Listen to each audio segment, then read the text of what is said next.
This is Michael Ostrolenk. Welcome to our radio, where we explore individual and social transformation through collaborative action. I'm a psychotherapist with a transpersonal and somatic specialization. I'm also a transpartisan social entrepreneur, head instructor at SEALFIT's Unbeatable Mind Academy, executive coach at Spartan 7, and director of human resilience at Aperion Zoe. Today's show is brought to you by Cosper Scafidi, an amazing body worker in North Virginia area who has integrated different somatic practices into his work. You can learn more about Cosper at his website, www.cosperscafidi.com. That's www.cosperscafidi.com. Today's guest is Josette and Ba Luvmour, who have lived, studied, worked, and played together since 1979. They are educators who started several holistic education schools, a holistic learning center for families and children, and many whole family immersion programs in California and Oregon. They are adjunct faculty at Antioch University in the IMA program in social sciences, concentration in transformative learning. Together, Josette and Ba co-created and developed natural learning relationships, a holistic understanding of child development that supports optimal well-being in children and families. Natural learning relationships was the basis and philosophical foundation of the schools, learning center, and programs they founded, as well as the published work of 6 print books, 5 ebooks, a magazine, and journal articles. They produced and hosted the popular podcast series, Meeting with Remarkable Educators. And these are 2 of the books that they've written independently of each other. And Josette and Ba, it's great to see you guys. Thank you. It's a pleasure to be here. As we were joking offline, it's probably been 23 or 4 or so years since we've actually been in person together. I believe we met when you guys were on tour with Joseph Chilton Pierce. That's right. We were introduced to one another by a mutual friend in the Bay Area, and had a lot of commonalities at the time, and I guess we still do. I'm listening to your bio. Yeah, definitely still do. You guys were actually very instrumental in a lot of my thinking when it comes to understanding childhood development and my work actually back in the day as a marriage and family therapist. So I do want to acknowledge your influences on me, which continue to this day. Before we get into like what you're doing today, talk to us a little, each individually maybe, a little bit about how you got into education, how you got into understanding or wanting to understand the dynamics of childhood development and the contextualized within families.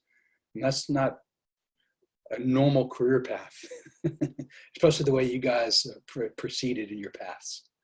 Thank you. And it has always surprised us that for the last, 40 years now, we've been able to actually develop and live a career based on this.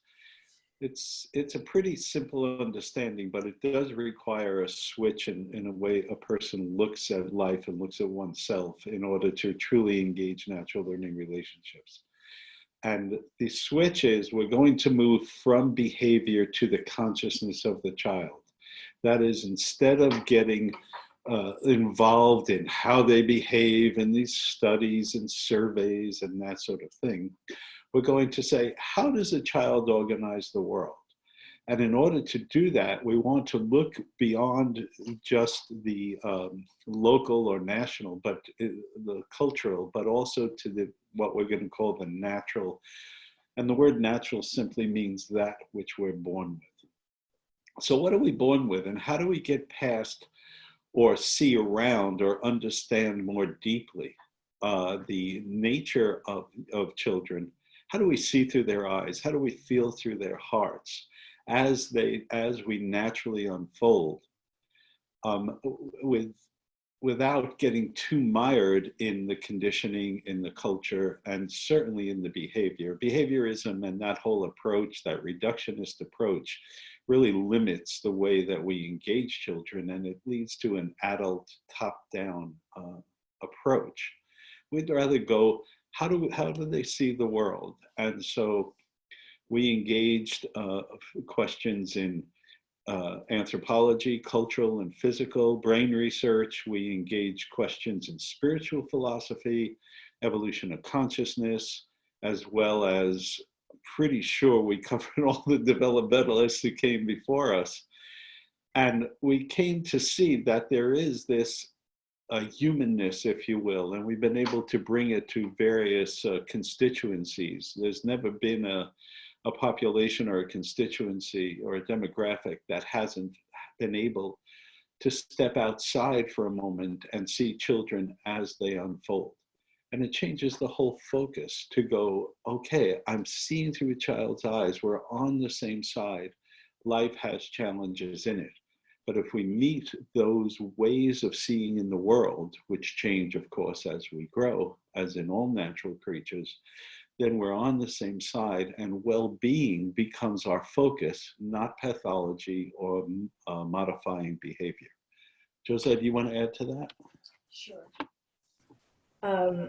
One of the things that after many, many years of working with families in whole family immersion programs on the land-based center we once had in California, I came to see that adults who actually practiced child development principles with their children and brought it into their families, that the adults were changing as much as the children were.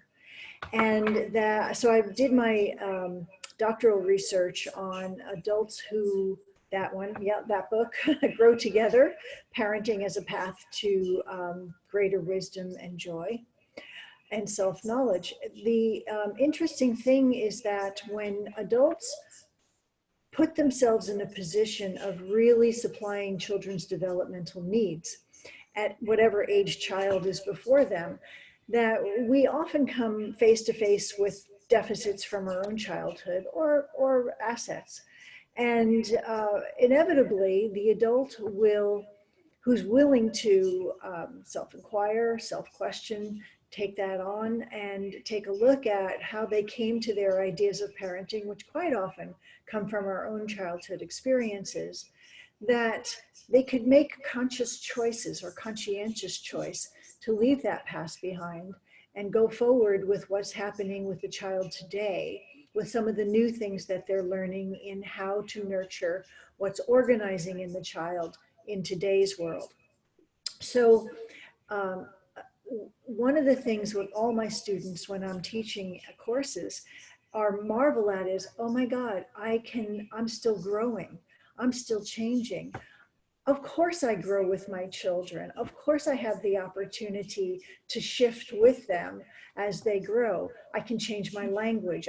What's called upon me begins to call something forth in a deeper place for me. So changing with our children or learning that we grow together is a surprise for many of my students, but also a lot of people will say, this makes perfect sense. Of course, it's been happening this way the whole time.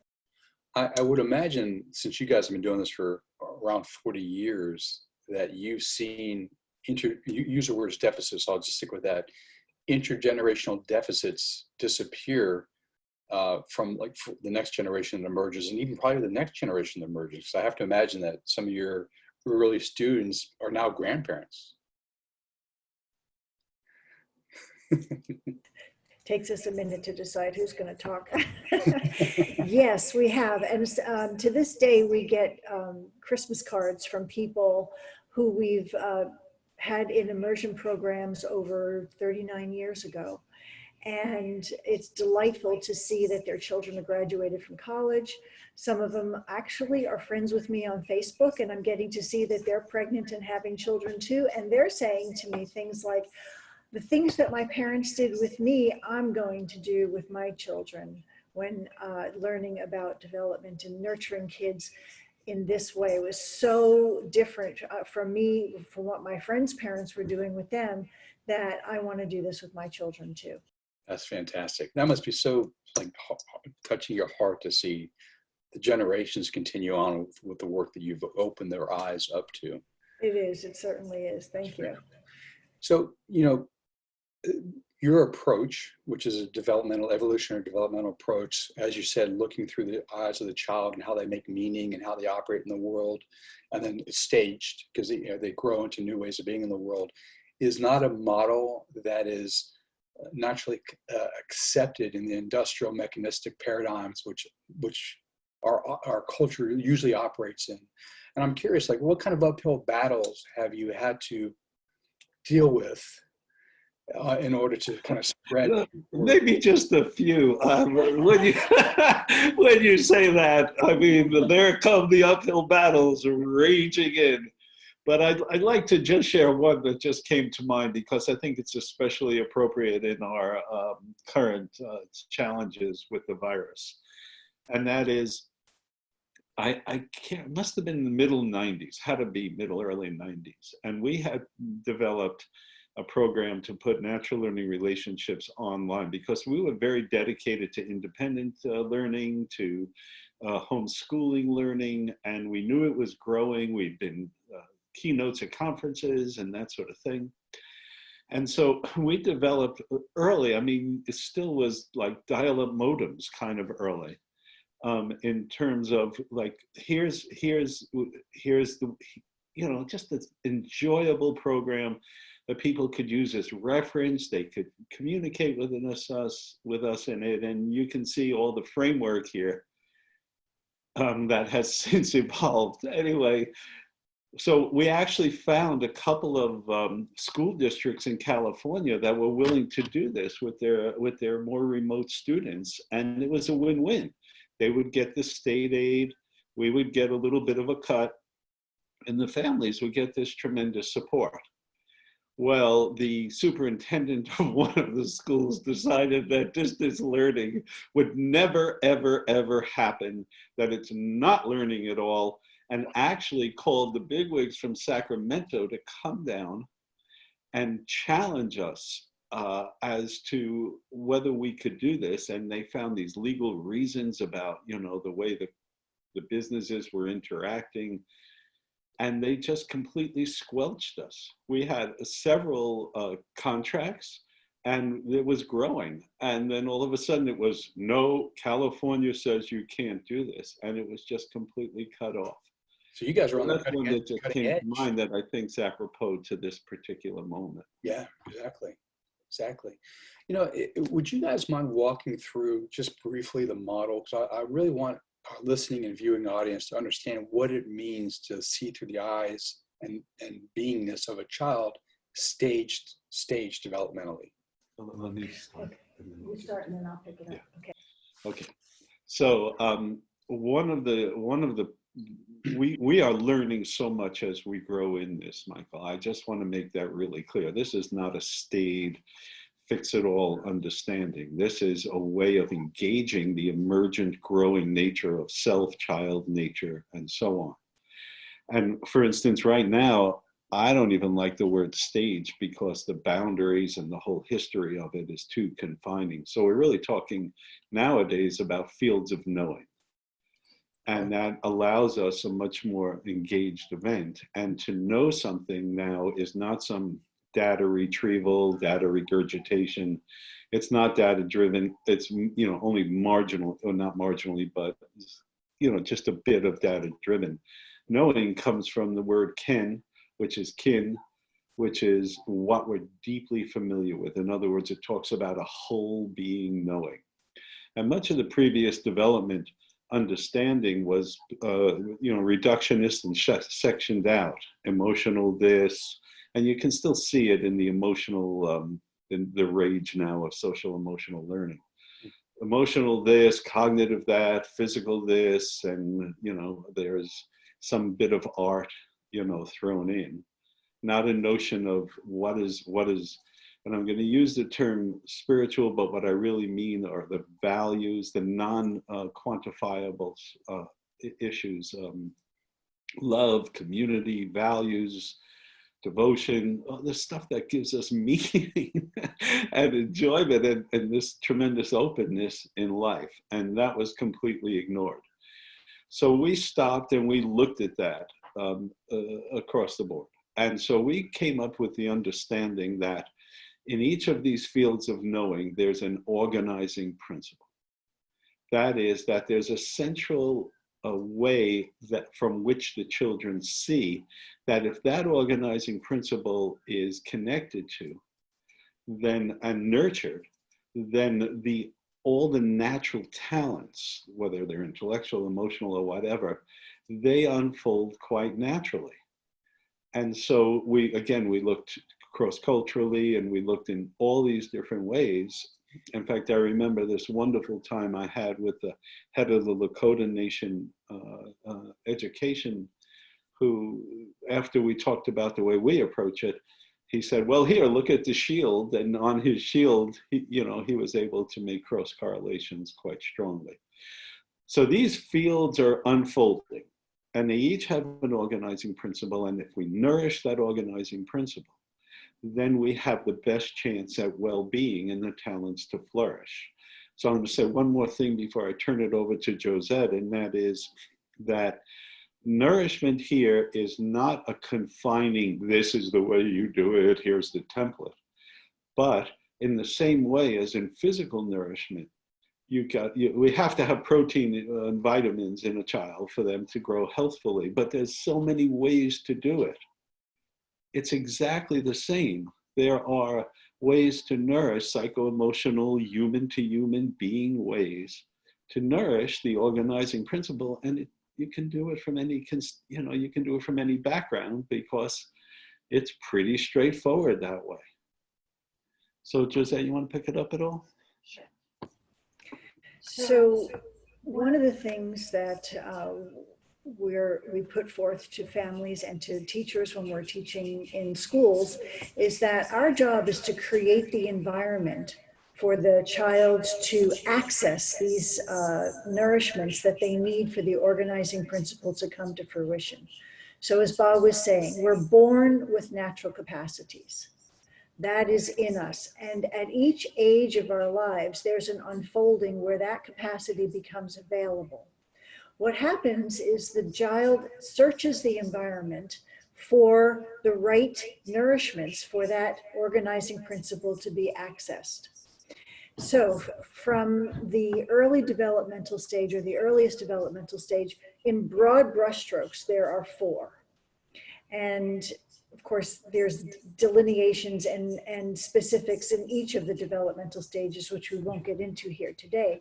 But at the same time, I can at least talk broadly about the organizing principle for early childhood, which would be from conception to around the age of 8 or 7 or 8.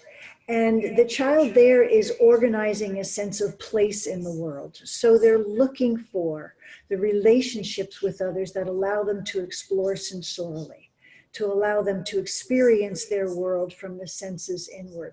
And many developmentalists were able to identify this early on, but the organizing principle is to organize a place in the world, to organize a sense of belonging and support from the primary caregivers of their lives.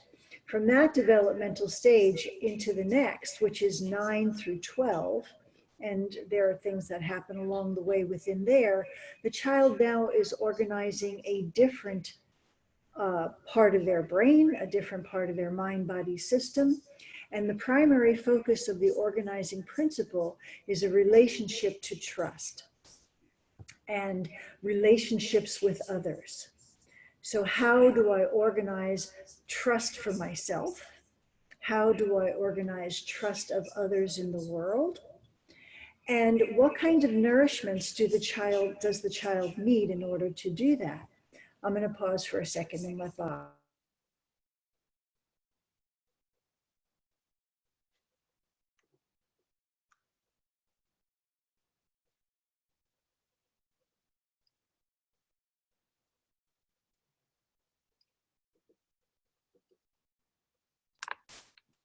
Okay, Michael, excuse us for any technical stuff. It's kind of unusual to do this in this way. So I hope it's okay. Really fine. Okay. So then just moving on, because of course we have limited time here. In the early teen years, we're looking to organize around autonomy. Now, autonomy is not rebellion. Autonomy simply means self-government. And if, again, this whole thing about terrible twos or moody 8-year-olds or, difficult teens, That's all because it's malnourished, and those behaviors, and this is how you can see that the behavior should be undermined, that or should not be considered. It's a clue, it's a symptom, it's a point, it's a, you know, it's an arrow pointing at something. So if when there's never it's all interconnected, it's always interconnected. The essence of natural learning relationships is to remember that we never are separate, we never were separate, and any idea that we could be separate is absurd. So, and then in the later teen years, and we're looking here all the way through the age about 23 or so, the organizing principle is interconnectedness. And now step back for a second and look at this. So we have rightful place or belongingness, okay, and then it moves to trust, and then it moves to autonomy, and then it moves to interconnectedness. And now perhaps we can allow for the long childhood of humans, and perhaps we can see that each of these are aspects of our complexity that allow us greater and greater connection to our world, our consciousness, and so on. So it's an opportunity, if you will, to allow that whole human at any given moment to be nourished and come forth in well-being, knowing that we're not separate, knowing that we're always interconnected. And what I heard Josette say earlier, you know, let's just say you're in your 30s, 40s, 50s, or 60s, and let's say, you know, you had some malnourishments in one of those four areas. It's not like that's locked into your brain, mind, nervous system, and there's no way for you to change. And in fact, if I heard you correctly, Josette, if you have children and you provide them the environment for them to flourish, the nourishments that they need, it's kind of like a process that also feeds you and can nourish and heal you from your own deficits. Is that a correct way of understanding? Exactly what happens. There's a false notion that somehow or other we are finished when we get to be adults and we're stuck with whatever our childhood experiences were. And that is just not the case. That when we can revisit at any point in time in our lives, what's required from us is to question, is to inquire, not from a standpoint of being critical or judgmental. So we're going to leave judgment out of this, but from a standpoint of being an open inquiry. How did I come to decide that this was the way it is in the world? And we find that when adults to provide for children the environments to nurture their developmental needs, in the early childhood years, the adult can also reorganize a deeper sense of place in the world, a greater sense of personal strength, and eventually compassionate action for the benefit of others. In those middle years, those 9 through 12 years, adults have the opportunity to develop and organize a deeper sense of self-trust, which in this world, a lot of us in our childhoods, that was hindered and hurt in some ways. So reorganizing trust allows us to have greater empathy for other human beings and to have a complexity of emotions available to us. And in a larger sense, a greater sense of ability to love and a greater ability to act compassionately towards others. In the teen years, when we provide the correct environment for teenagers to organize a sense of personal identity and a core nature that is in line with who they truly are, we have, as adults, by the way, organizing an environment for teenagers can be challenging because teenagers challenge, but that's the heart of social change. So there's a really good part of that there. And we develop a deeper sense of our own autonomy, an authentic sense of self, greater social ability. And that gives us an opportunity to develop with children deeper insights into ourselves and consequently into humanity. Did you want to say? Does it require does it require an individual to have children to nourish themselves, or can they get it in other types of relationships with adults, like their spouse or friends or Oh, a sure. therapist? Oh, sure. When I was doing my dissertation, one of the things that I was working with my advisors on is my focus is on adult development with children, and that's my research. It's been my research, and that's my work. But adults have the opportunity to develop throughout their lives.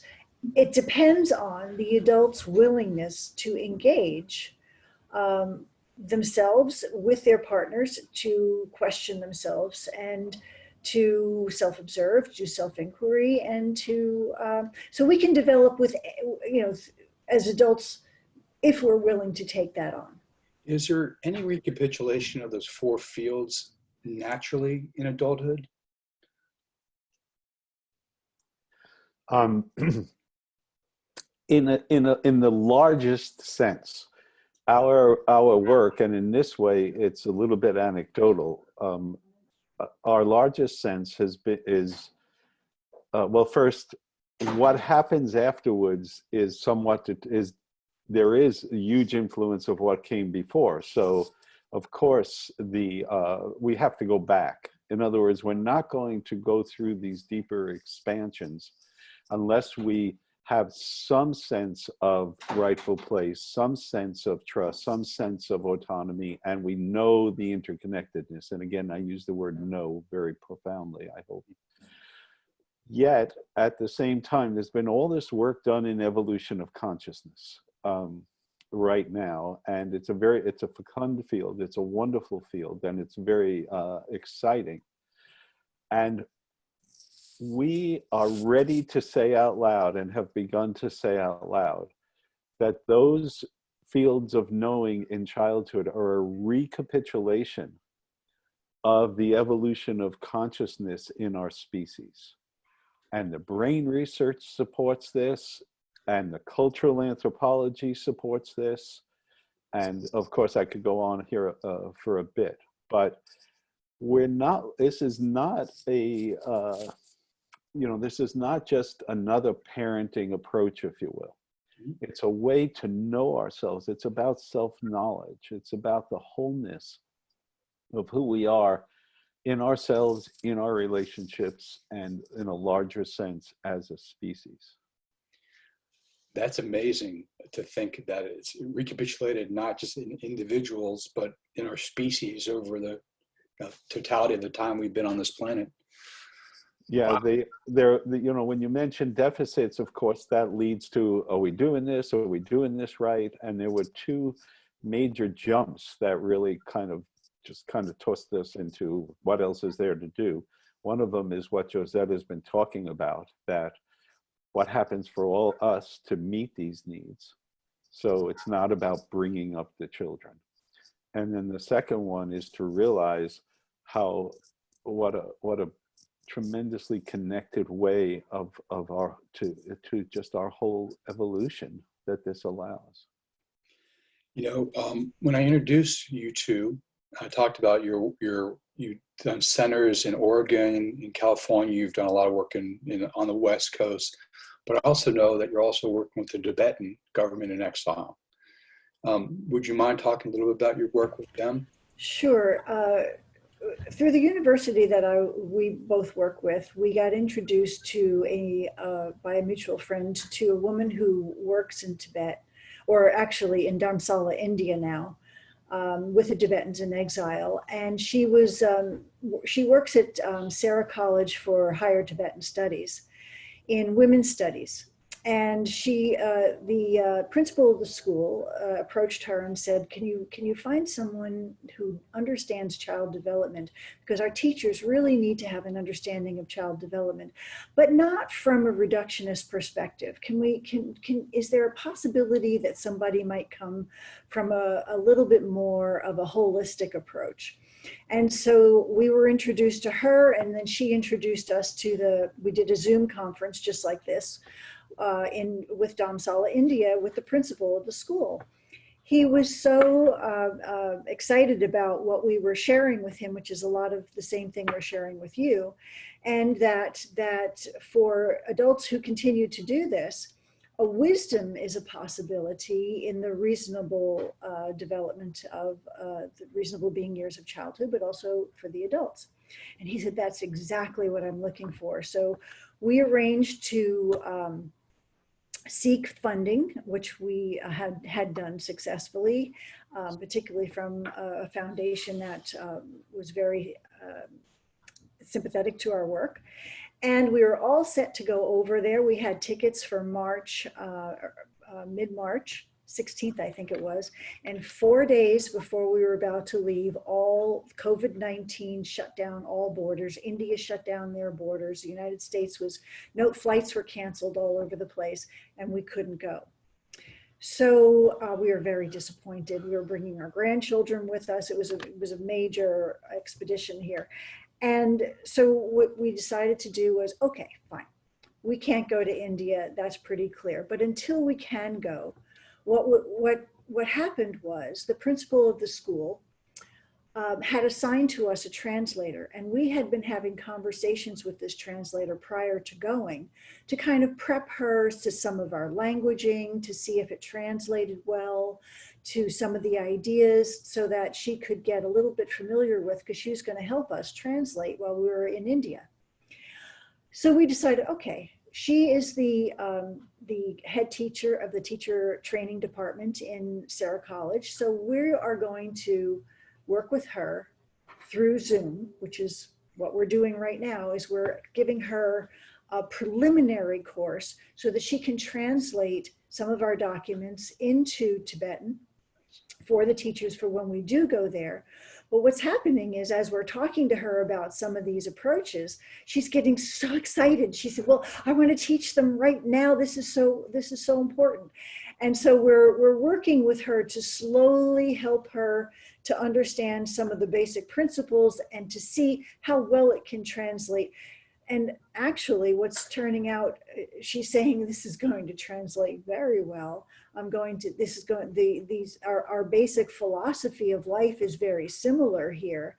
And especially this understanding that we're all developing together is, she's very excited about it. So we're continuing to train her and work with her using the internet, which is how we're working with just about everybody now. It's the sign of it's the times, and it's what we have to do. I also mentioned too that you guys teach at Antioch. Can you just briefly talk about the program you teach in?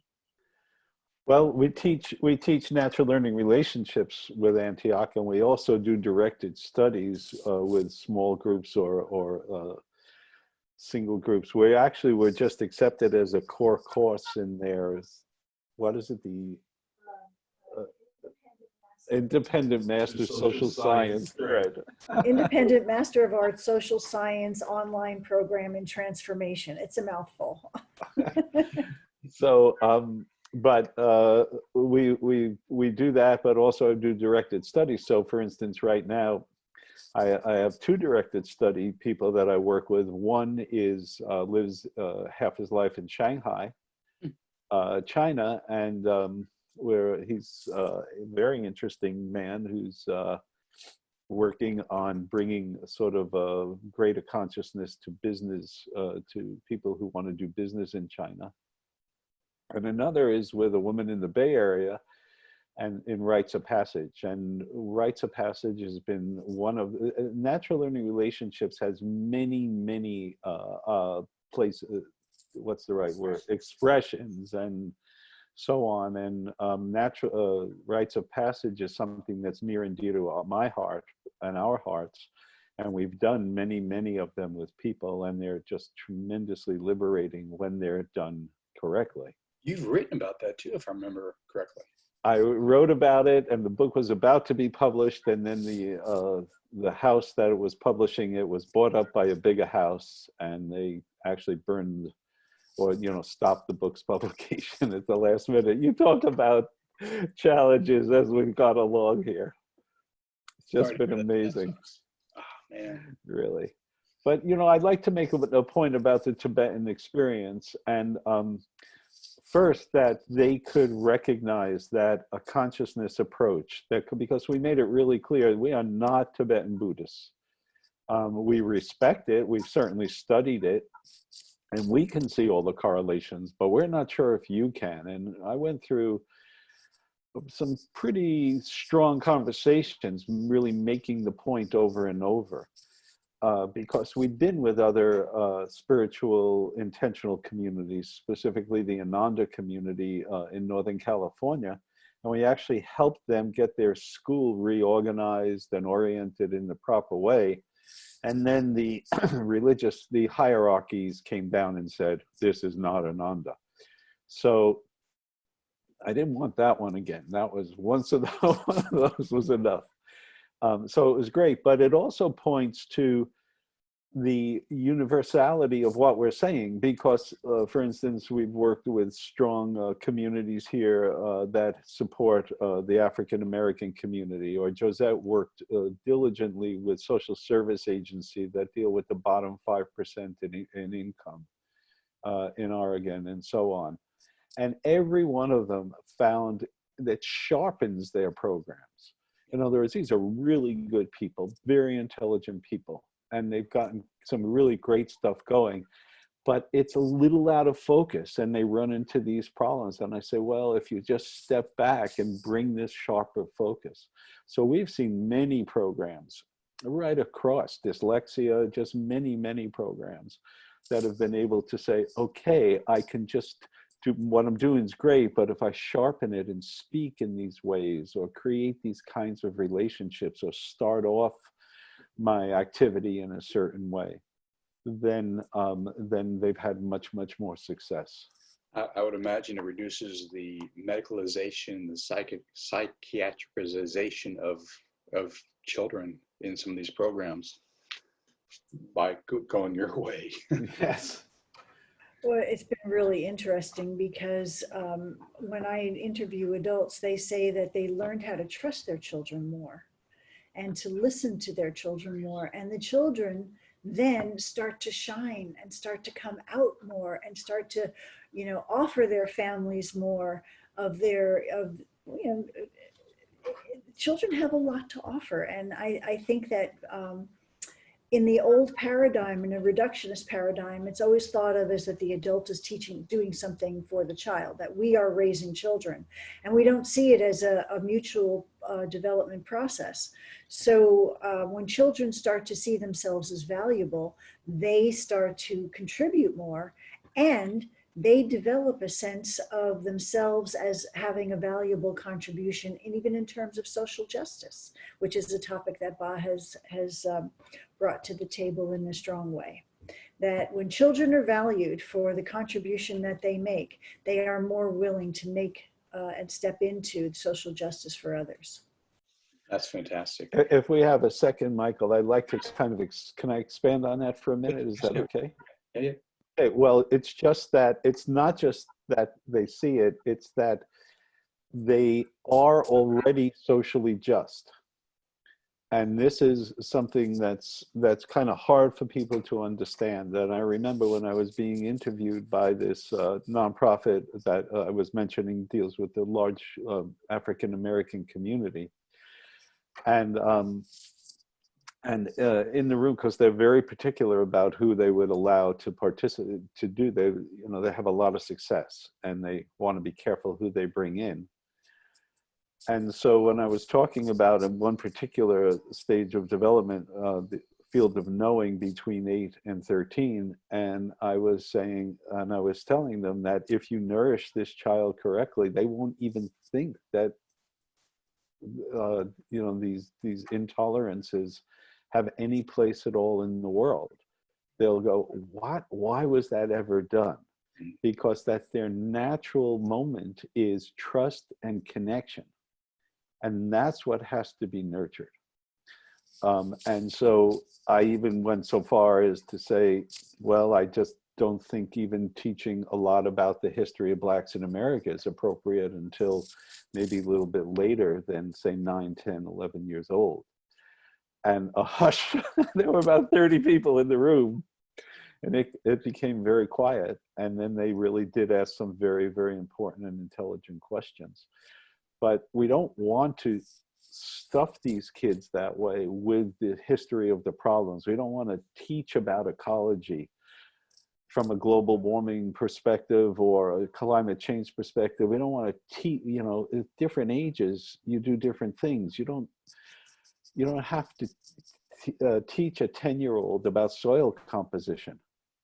Just take them into a clear cut and let them write from their hearts a poem. Let them draw something. Then take them into an old growth and let them do the same. And let them then tell each other and show each other what they each came up with. What? And then, of course, it's right there. So as you can tell, this is near and dear to my heart. And it's a mistake so many educators make, that they have to teach these things rather than draw them forth in a natural way. Well, and what I also hear you're saying is your approach is holistic as opposed to siloed, you know, which leads the child to have the experience from within, without, as opposed to like rote learning in these silos, which mean nothing really to them in the long run, except being able to pass tests given to them by the state, I guess.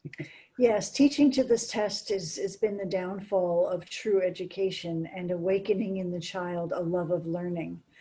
And I think that's one of the things that our industrial age has gotten into, mass producing classroom environments, to putting 25 and 33 children in a classroom, to the point where teachers are inundated with delivering a product to children and then testing them into their as to whether or not they've retained it.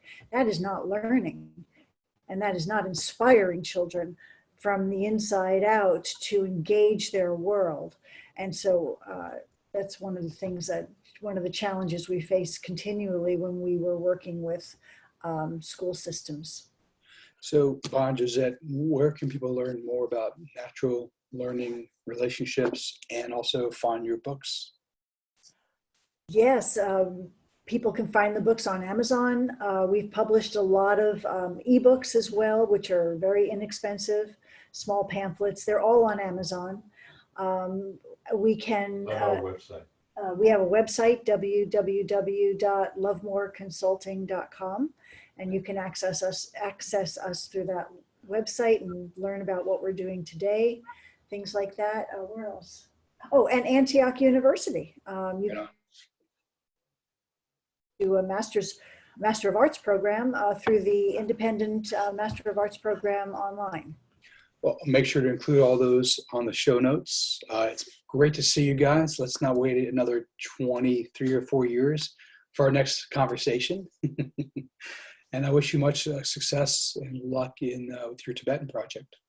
Thank you. And Michael, we just want to say thank you for all the work you do, because we know and can tell about how important it is. So thank you for that. Thank you. I appreciate that. You guys have a great rest of your day.